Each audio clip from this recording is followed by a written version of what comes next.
মায়ের হাতের চাউমিন হোক কিংবা ম্যাগি, খেতে কিন্তু সেই লেভেলের লাগে।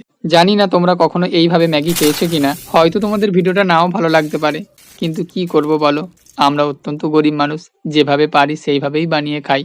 আসলে সত্যি বলতে রেস্টুরেন্ট বলো বা বাইরে কোথাও চাউমিন সেইভাবে আমাদের খাওয়া হয় না। তবে কখনো যদি শুনি বাড়িতে চাউমিন হচ্ছে, আমি আর দিদি কিন্তু বাটি কাঁচি নিয়ে হাজির হয়ে যাই রান্নাঘরে। তারপর মা কাকে বেশি দিল কম দিল এই নিয়ে দুজনের মধ্যে মারামারি চুলোচুলি তো হতেই থাকে। সে যাই হোক, আজ আমি তোমাদের সাথে শেয়ার করলাম আমার মায়ের হাতের বানানো ম্যাগির রেসিপি। তোমাদের বাড়িতেও হয়তো তোমাদের মারা অনেক সুন্দরভাবে চাউমিন বানিয়ে খাওয়ায়, আর আমার মায়ের ছোট্ট রেসিপি তোমাদের সাথে শেয়ার করলাম। জানি হয়তো ভিডিওটা তোমাদের ভালো লাগবে না, তাই লাইক কমেন্ট শেয়ার এগুলো কিছুই হবে না। আসলে কি বলতো, ভিডিওটা অনেকদিন ধরেই গ্যালারিতে জমা ছিল, তাই ভাবলাম তোমাদের সাথে শেয়ার করি।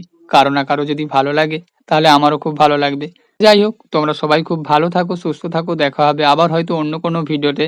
ততদিন সবাই খুব ভালো থাকো, টাটা বাই বাই।